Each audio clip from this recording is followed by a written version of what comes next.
all that chit chat. This is Wild Truckin'. Trucker talk, trucker thoughts, and trucker stories. The good, the bad, and the gory. I happen to know, since this is my trainer, the multitude and range of stories that he has. He probably has a lot of stories going through his head. So I'm going to ask for a specific story. No. I already know what you want to, man. I already know. You know which one? Yes. Which one you think I want?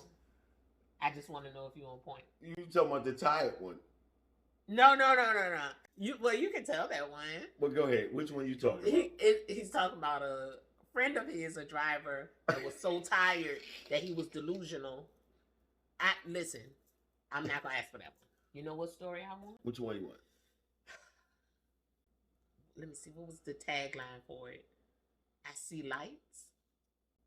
Oh, man. You want that one? God. That story. Some stories, let me say this real quick.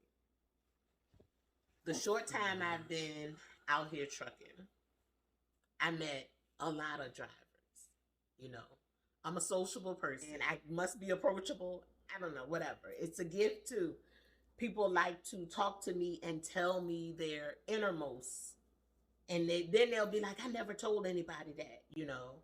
Or, you know, I don't even know these people's names a lot of times, and they tell me these stories. You want that one? Let me see how I can start it off. Wait, because the reason I said all that is a lot of stories people have shared with me, drivers have shared with me, I will never forget. And so I carry those stories around with me. So yes, I want you to share that story if you will. And the way I like to phrase it is there a story you'd like to unload with us? Because once you get this story, you're going to carry it around. So this is because I know you to a degree, you know. Mm-hmm. I want that story. If you don't mind. It's a lot, but it's I can tell it. You sure? Yeah. Okay. Ooh. It used to be we used to have a nice team that used to run on the Northeast. And one of our soldiers went south one night. He had a bad accident. So, of course, you know, the company, they couldn't tell us exactly what happened. All they could do is say he had a bad accident. That night that he had the accident, we had guys from down south call to the Northeast telling us that one of our boys went down. And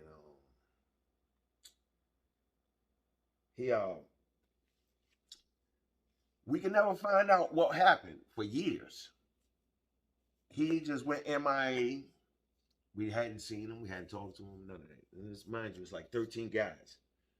Finally, I seen him on an app on my phone. Okay. I kept wondering, was it him? Okay. Called him. Texted him. So happy he responded. And I was like, yo, bro, man, we've been looking for you, man. Nobody's heard from you. It's been a couple of years now. A couple of years? So I was like, listen, all of the guy contacts that I still have, I'm going to call you tonight. We all get on the phone. So when he got on the phone, I ended up getting like maybe 10 of us on that phone call. Okay. And he's on there, and I'm telling everybody that he's on the phone, and they like, oh man, yo, bro, we've been looking for you, yada, yada, yada, yada. He went to talking about other things at first. Okay. And it's like he opened up the floor. Because it's like he almost knew we was waiting to hear his side of the story. Okay. So when he went into it, he was like, all right, fellas, I want y'all to listen up. And he said, what was the word that he used? When the lights came on. Okay. That's what he said. He said, now I want y'all to stay with me. He said, when the lights came on. Mm-hmm. So when the lights came on, he went on talking about everything else, something else. So then when he started getting into the act, he's like, y'all remember what happened to my accident? He's like, y'all heard what happened. So we like, yeah, we only heard what they told us. Right, right. He was like, okay. Imagine you're in this tractor trailer and If you see a car in the right lane, what are we told to do? What are we, Oh, I'm sorry. If you see a car on the right shoulder, I'm sorry. Oh, on the right shoulder, get in the next lane. Get over. To give him some room, yes. Mm-hmm. Okay. He stopped.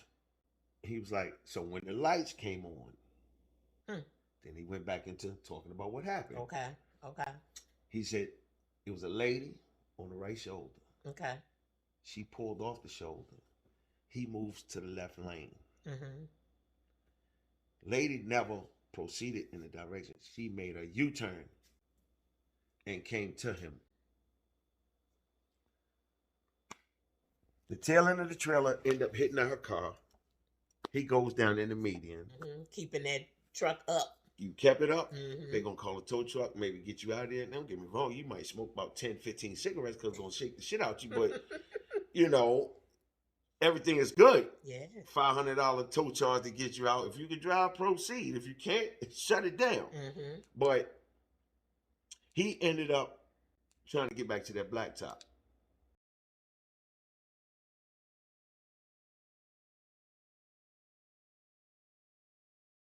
Down in the woods he go.